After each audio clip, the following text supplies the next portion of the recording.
찾으셨죠? 못 찾으셨어요? 찾으신 분만 하면. 에스겔서 저게요, 그 위에 제목만 못 바뀐 거고 밑에 내용은 바뀐 거예요. 그렇죠? 7장 찾으신 분들 맞죠? 네, 같이 읽겠습니다. 7절부터. 이에 내가 명령을 따라 대언하니 대언할 때에 소리가 나고 움직이며 이 뼈 저 뼈가 다 들어맞아 뼈들이 서로 연결되더라. 내가 또 보니 그 뼈에 힘줄이 생기고 살이 오르며 그 위에 가죽이 덮이니 그 속에 생기는 없더라. 또 내게 이르시되 인자야 너는 생기를 향하여 대언하라. 생기에게 대언하여 이르기를 주 여호와께서 이같이 말씀하시기를 생기야 사방에서부터 와서 이 죽음을 당한 자에게 불어서 살아나게 하라 하셨다 하라.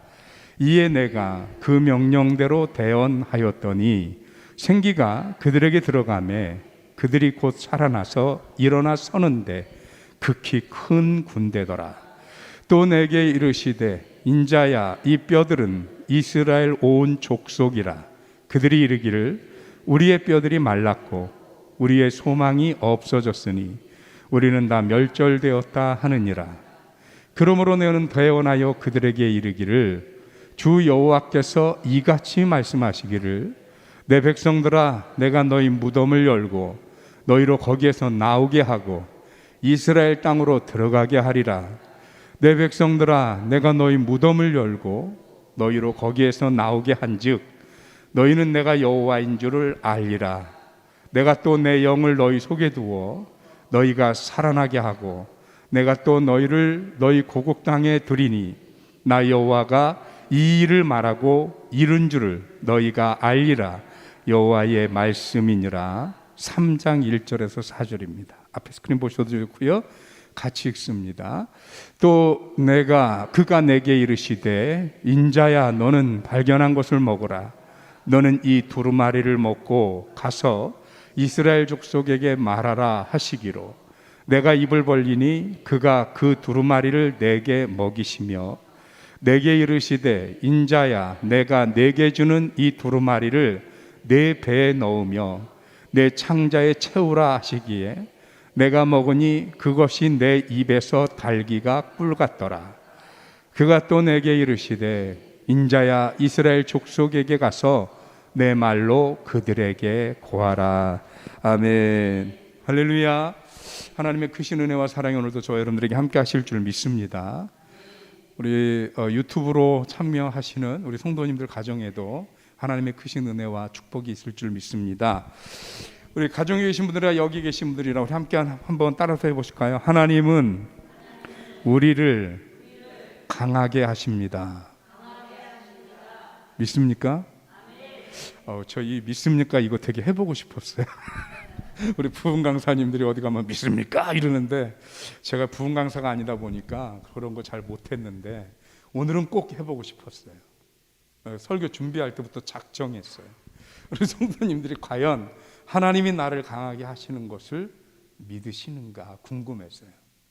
왜 그러냐 하면 엄밀히 누가 뭐라고 안 그래도 우리 자신을 내가 이렇게 뜯어봐도 보면 강하기는커녕 약하기 그지없고 모자라고 겁 많고 부족하고 더 뭔 근심 걱정은 또 그렇게 많은지 세상 모든 근심 걱정 나 혼자 다 뒤집어 쓰고 있는 것 같고 심지어 남들 안 하는 근심도 나는 하는 것 같은 그런 생각이 들 때가 가끔 있잖아요. 그런데 내가 강한다고? 어떻게 강해요 내가?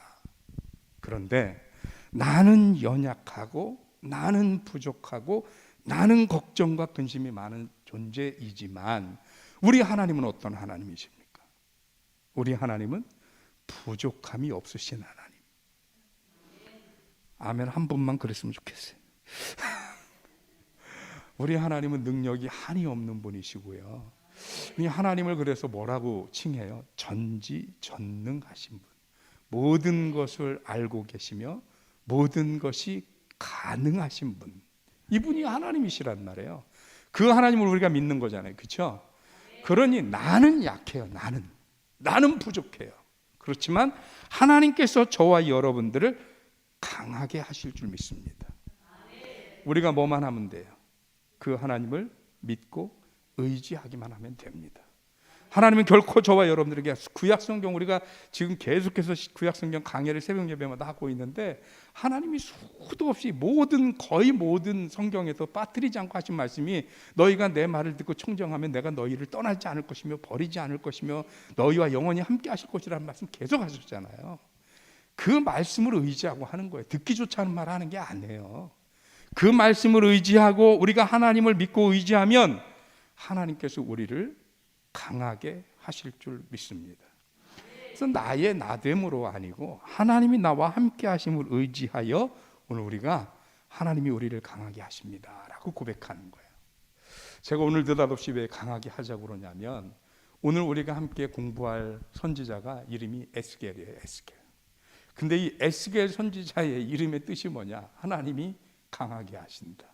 오늘 말씀 준비하려고 이런저런 자료를 찾다가, 야, 이거로 끝난 거 아닌가? 그런 생각이 들었어요.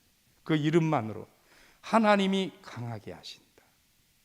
나는 너무 연약하지만, 나는 너무 부족하지만 하나님이 강하게 하신다. 그런데 구약 성경의 인물들은 하나님이 그렇게 태어나도록 하셔서 그런지 몰라도요, 어쩌면 이렇게 상황하고 딱 맞아 떨어지는지 모르겠어요. 이 에스겔 선지자가 활동할 때가 언제냐? 남유다 왕국의 마지막 임금이 여호야긴이 그 나라를 다 들어 말아먹고, 쉽게 말하면 망하고, 그리고 포로로 붙잡혀가고, 그리고 바벨론 포로로 살거든요. 바로 그 여호야긴 왕 때부터 바벨론 포로기까지 약 22년간 활동한 사람이 에스겔 선지자예요. 그런데 에스겔 선지자는 제사장이었다가 하나님의 음성을 듣고 선지자로도 쓰임받은 사람인데, 우리가 지난주 공부한 선지자가 누구예요? 예레미야 선지자. 잊어버려 주셔서 너무 감사해요. 그래야 저도 이렇게 또 한 번 써먹잖아요. 예레미야 선지자가 똑같아요. 제사장이었다가 하나님의 말씀과 부르심을 힘입고 선지자가 된 사람이거든요. 그리고 출신도 비슷하고 활동 시기도 예레미야보다 에스겔이 조금 늦어요. 그래서 그런지 몰라도 에스겔 선지자는 예레미야 선지자의 영향을 굉장히 많이 받았습니다.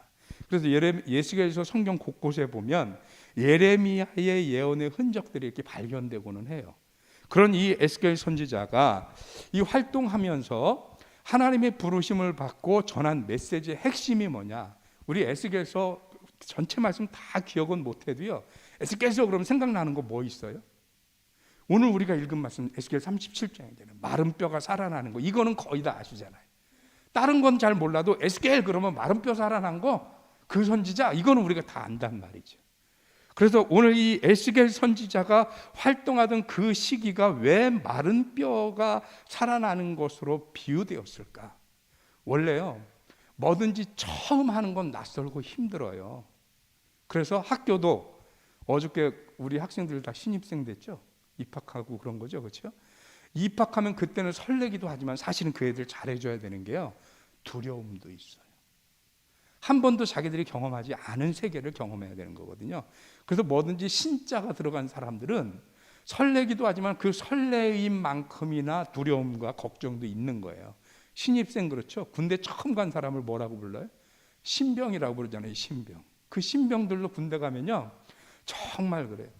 그래서 나이가 소용이 없어요. 저도 좀 나이가 들어서 훈련 받으러 갔는데, 제 같이 훈련 받는 동기생들이 저보다 다 2살에서 3살 어린 친구들이에요. 그러면 밖에 사회에서 나가면 그때 19살, 20살 요때 2, 3년 차이 선배면 어느 정도인지 아십니까? 하늘과 땅 차이, 어디 얼굴을 똑바로 쳐다봐. 1년 위에 선배도 무서워 죽겠는데, 그러는 사이인데 군대 딱 들어가잖아요. 그러면 걔나 나나 똑같아. 그리고 오히려 저보다 후배들이 고참이 돼 있어요. 근데 그 친구들을 보면 얼마나 여유가 있는지, 나보다 어린 친구들인데도. 왜 그래요? 그 친구는 군대 생활이 익숙해 있고 저는 신병이에요. 뭐든지 새로 하려면 모르고 부담되고 힘든 거예요. 이 말을 왜 드리느냐? 이스라엘이 나라를 빼앗긴 종의 노예의 신분으로 바벨론에 끌려갔어요. 그래서 지금 포로 생활을 5년, 10년, 20년 이렇게 했다고 한다면 그 포로 생활이 굳어지는 거예요, 어느 정도. 여러분, 가끔 감옥을 소재로 한 드라마나 영화들 보십니까? 우리는 감옥에 들어가면 세상 지구가 종말한 것 같은 기분일 것 같잖아요. 근데 그 감옥에서도 가보면 위계질서가 다 있고요. 그 안에서도 고리대금업도 하고, 그 안에서 뭐 담배 가지고 팔고 사고, 뭐 별짓 다 하더라고요. 드라마 같은 거 보니까. 왜 그래요? 그 안에서 살다 보니까 그 삶이 어떻게 됐어요? 익숙해지고 길들여졌어요. 그러니까 거기서도 살 길을 찾더라는 거예요. 그런데 지금 에스겔 선지자가 활동할 때는 언제냐? 이스라엘이 완전히 멸망해서 바벨론 포로로 끌려간 초기란 말이에요. 초기, 맨 처음 때. 그러니까 이때는 이스라엘 모든 백성들의 심정이 어떠냐? 꿈조차 꿀 수 없고 희망, 소망 이런 건 입에 담을 수도 없어요. 왜? 이제부터 포로 생활이 시작되는 건데 언제 나라가 회복되고 언제 우리가 독립하고 언제 우리가 다시 갈 줄 알아요? 그게 없지요. 그러니 가장 암울하고 가장 심란하고 정말 희망이라는 것을 입에 담을 수도 조차 없는 그때, 그래서 그런 이스라엘 상태를 일컬어 뭐라고 얘기하는 거냐? 오늘 에스겔 선지자의 비유에서는 마른 뼈라고 상징하는 거예요. 마른 뼈가 왜 마른 뼈입니까? 여러분 성경에 보니까 예수님이 죽은 사람을 살리신 기적들이 많이 있어요. 그런데 거기서도 굉장히 그 힘든 살림 중에 하나가 뭐냐면 나사로예요. 나사로. 왜 그랬어요? 나사로는 죽어서 몸이 썩어서 어떻게 됐다고요? 냄새까지 났다고 그러잖아요. 그러니까 살리기 너무 힘들다. 그런데 그 나사로를 살렸단 말이에요. 살리기 거의 불가능한 사람, 뭐 진짜 생물학적으로 이건 납득이 안 되는, 썩어서 몸에서 냄새가 나는 사람을 살렸으니까 이건 어마어마한 거거든요. 그런데 에스겔 선지자, 지금 이 에스겔 37장에 나오는 말씀은 죽은 정도가 아니고 썩어서 냄새 나는 정도가 아니고 그 쌀이 다 문드러져서 뼈들이 있는데 그 뼈마저도 빼빼 마른 마른 뼈란 말이에요. 우리 흔히 하는 말로 해골바가지, 해골바가지. 그런데 그 뼈들을 살아나게 하는 지금 예언의 말씀을 하나님이 주셨단 말이죠. 그러면서 집사님 성경 말씀 찾아주실까요? 성경 말씀 11절에 보면 하나님이 이렇게 표현을 하십니다. 11절 찾아주시죠. 자, 같이 읽습니다. 또 내게 이르시되 인자야 이 뼈들은 이스라엘 온 족속이라. 그들이 이르기를 우리의 뼈들이 말랐고 우리의 소망이 없어졌으니 우리는 다 멸절되었다 하느니라. 이 뼈들이 누구라고요? 이스라엘의 온 족속이라. 그런데 그들 스스로 말하는 거예요. 우리의 뼈들은 말랐고, 즉 소망이 없고, 우리의 모든 소망이 없어졌고, 우리는 다 멸절되었다. 멸절되었다라는 말의 원어상의 의미는 끊어졌다는 뜻이에요. 그러니까 모든 소망, 모든 가능성, 모든 의지, 모든 자원한 뭐든 다시 회복될 수 있는 무엇이든 다 끊어진 상태, 그걸 멸절이라고 표현을 했어요. 그 상태라는 거예요, 지금 이스라엘이. 그런데 그 상태에 놓여져 있는 이스라엘을 향하여 12절 계속 있습니다. 그러므로 너는 대언하여 그들에게 이르기를 주 여호와께서 이같이 말씀하시기를 내 백성들아 내가 너희 무덤을 열고 너희로 거기에서 나오게 하고 이스라엘 땅으로 들어가게 하리라. 이게 에스겔 선지자에게 하나님이 주시는 메시지, 예언의 말씀입니다. 지금은 너희가 죽은 것 같고 죽어서 무덤에 들어가서 그 마른 뼈들이 다 말라서 마른 뼈들이 된 것 같고 소망이 사라졌고 그리고 모든 것이 끊어진 멸절된 상태인 것 같으나 걱정하지 마라. 나 여호와께서 이같이 얘기하는데 내 백성들아 내가 너희들의 무덤을 열고 너희로 거기서 나오게 하고 너희들이 하나님께로부터 부여받았던 땅, 그 땅 이스라엘 땅으로 들어가게 하리라. 이게 오늘 에스겔 선지자에게 주시는 하나님의 메시지, 예언의 말씀입니다. 그래서 오늘 제목이 소망을 노래하는 사람 2예요. 기억하시나요? 지지난주에 이사야 선지자 얘기하면서 그때 소망을 노래하는 사람 이사야 선지자에 대해서 우리가 하나님 말씀을 나눴잖아요. 이사야 선지자는 이스라엘이 멸망할 것 같은 그 안타까움으로 노래한 사람이라면, 그것을 경고하는 그런 노래를 한 사람이라면, 에스겔 선지자는 그 멸망당하고 나라가 망하고 멸절당한 바벨론 포로기에 같이 그 안에 들어가 있던 사람이에요. 그 절망과 죽음 속에서 소망을 노래한 사람이 에스겔 선지자라는 것이죠. 그런데 에스겔 선지자는 그렇게 절망스럽고 그렇게 낙심되고 멸절된 상태에서 어떻게 소망을 노래하는 사람이 되고 어떻게 소망을 품을 수 있게 되었을까? 그 말씀이 3장 1절에서 4절에 나오는 말씀이 힌트입니다. 3장 한번 보겠습니다. 1절부터 봅니다. 또 그가 내게 이르시되 인자야 너는 발견한 것을 먹으라. 뭐 한 것을 먹으라고요? 발견이라고 하는 것은 찾아냈다 라고 하는 이런 뜻이잖아요.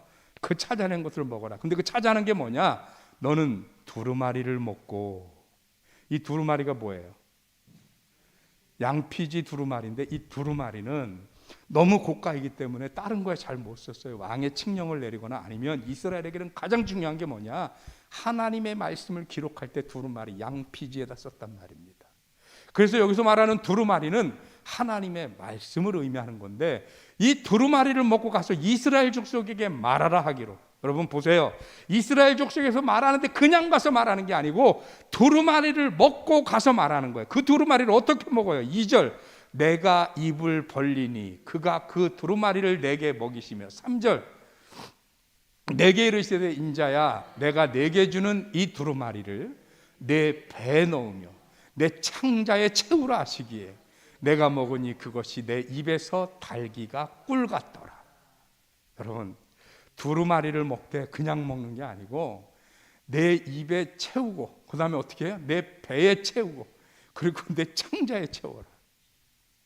여러분 혹시 그런 얘기 들어봤어요? 그 사람 이름이 뭐죠? 코카콜라 그 창업자 로버트 머시킹 4주간 코카콜라 사장 있잖아요. 그 사람이 자기를 향해서 뭐라 그러냐면 내 몸엔, 내 혈관엔 피가 아니라 코카콜라가 흐른다. 이 말로 되게 유명해요. 들어보셨어요 혹시? 안 들어보셨어요? 워낙 세상에 그 유명한 말을 이제 어디 가면 들어보셨다고 얘기하세요? 그 얘기는 뭐예요? 진짜 그 사람 몸 찌르면 까만 피 나온다는 얘기예요? 아니죠. 그의 삶에는 온통 자거나 일어나거나 먹거나 앉거나 뭘 하거나 무슨 생각밖에 없어요? 코카콜라 생각밖에 없어요. 그러니까 그의 몸엔 피 대신 코카콜라가 흐른다. 얼마나 자신 있는 말인지 몰라요. 이 말, 이게 쉽게 할 수 있는 말 아니잖아요. 여러분 오늘 저 말씀을 읽으면 난 왜 그 사람이 생각났는지 모르겠어요. 하나님이 나에게 이르되 인자야 내가 내게 주는 이 두루마리를 내 배에 넣고 내 창자에 채우가. 내 온 안에 하나님의 말씀으로 먹고 채우고 가득하게 하라는 얘기 아닙니까? 그 말씀을 온전히 먹으면 이 말씀이 에스겔의 입에서 달기가 꿀 같더라는 거예요. 그런데 우리는 말씀이 달기가 꿀 같기는커녕 높이가 딱 베고 자면 딱 맞아, 그죠? 그 정도는 아니잖아요. 밤에 잠 안 올 때 한 장만 읽으면 잠도 잘 와. 혹시 이런 거로 읽으시나요? 그건 아니지 않습니까? 하나님의 말씀을 사모함으로 주님의 말씀을 읽어서 내 배에, 내 창자에 가득하도록, 건드리면 주의 말씀이 튀어나오고 건드리면 하나님의 말씀이 읊조려지는, 하나님의 말씀으로 채워져야 뭐가 생기느냐? 오늘 에스겔 선지자가 말할 수 있는 것이 생기더라는 거예요. 1절 다시 조금 아까 3장 1절에 다시 가면 그 내용 아닙니까? 먹고 그것으로 얘기하라는 얘기 아닙니까? 이 두루마리를 먹고 가서 이스라엘 족속에게 말하라. 먼저 먹는 과정이 있어야 말할 수 있는 능력이 있다라고 하는 것입니다. 문제는 먹는 과정이 없다 보니까 하나님의 말씀으로 내 배와 창자에 채워져야 되는데 이게 안 되다 보니까 예수를 믿는다고 하면서 교회를 다닌다고 하면서 입만 열면 부정적이에요. 입만 열면 안 된대요. 입만 열면 절망이에요. 소망이 없어요. 소망이. 왜 예수 믿는 사람이 그래요? 내가 예수 믿어서, 내가 하나님의 말씀이 내 안에 가득하면, 그 꿀보다 더 단 하나님의 말씀으로 내 안에 샘솟듯 흐르면, 세상의 조건은 지금 당장 이스라엘 백성들이 바벨론의 포로가 되어서 언제 이 포로로부터 해방될지, 해방이 되기는 될지 어떤 것도 꿈꿀 수 없는 암울한 상태임에도 불구하고 에스겔은 그 해방을, 이스라엘로 돌아감을 소망하고 꿈꾸고 있다는 얘기죠. 무엇 때문에요? 그 안에 가득 채워진 두루마리 하나님 말씀 때문에.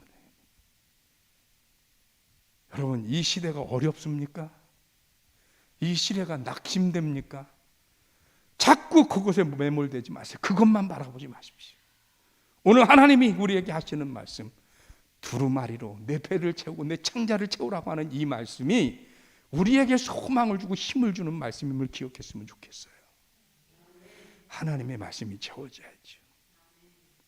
하나님의 말씀이 채워져야 환경에 쩔어서 그 환경 때문에 낙심하고 절망하고 부정적으로 말하고 절망적으로 말하는 게 아니라 내 안에서 내 배와 내 창자를 채우신 하나님의 말씀으로 얻어진 그 위로가, 그 소망이 환경적이고 조건적인 그 어떤 절망 속에서도 소망을 노래할 수 있는 사람이 되게 하는 거 아닙니까?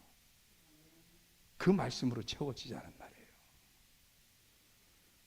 여러분, 저와 여러분들이 그 말씀으로 우리를 채워서 이제 우리도 나가서 주의 소망을 세상에 전하고 노래할 수 있는 성도가 되시길 주님의 이름으로 축원합니다. 그래서 성도 입에는요, 안 된다는 말이 자꾸 사라져야 돼요. 물론 상황적으로 안 되는 건 있을 수 있어요. 그러나 덮어놓고 안 되는 건 아니에요. 우리 믿는 성도들은 우리의 능력을 힘입어서가 아니라, 나의 나됨을 인하여가 아니라 하나님을 믿고 의지하는 믿음과 그 말씀이 우리에게 주시는 권능을 힘입어서 우리는 불가능도 가능이라고 생각하고요, 절망도 소망이라고 바라보고요, 죽음도 생명이라고 바라보는 게 성도예요. 그 소망을 좀 가졌으면 좋겠습니다. 그리고 이제는 절망을 노래하는 사람이 아니라 소망을 노래하는 성도로 되셨으면 좋겠습니다. 저는 이런 분들을 목격했으면 좋겠어요. 우리 교회 안에서 내 몸에는 피가 아니라 주의 말씀이 흐른다. 아멘 하면 그렇게 될까 봐 겁나서 안 하시는 거예요? 여러분, 우리들의 입의 고백이 주님의 말씀과 그 말씀으로 인한 소망이 되어지시길 주의 이름으로 축복합니다. 기도하겠습니다. 하나님, 세상을 바라보면 희망이 없습니다. 예방접종이 시작됐음에도 불구하고 코로나로부터 벗어나는 것이 올 한해 힘들다는 이상한 예상들도 있습니다. 그런 세상에서 받는 것은 소망도 아니고 희망도 아닙니다. 그런데 하나님, 오늘 우리가 감히 소망을 노래할 수 있는 것은 세상을 바라보고 가능성이 있어서가 아니라 세상은 모든 것이 끊어져 버린 마른 뼈 같은 멸절된 상태임에 불구하지만, 그러나 오늘 우리의 배와 우리의 창자를 채우시는 주의 말씀으로 주님의 말씀과 하나님의 선하신 뜻을 의지하여 우리는 감히 이 절망의 밑바닥에서 소망을 노래합니다. 하나님께서 사랑하는 성도들의 그 입술을 축복하여 주옵소서. 그들이 소망을 노래할 때, 그들이 소망을 부르짖을 때에 허공에 떠도는 메아리가 아니라 그들의 그 선포가, 그 말씀이 하나님의 권세가 되고 하나님의 능력이 되어서 저들의 삶을, 저들의 일들을, 저들의 모든 도전들을 소망으로 바꾸어 주시옵소서. 내가 너희에게 말하노라.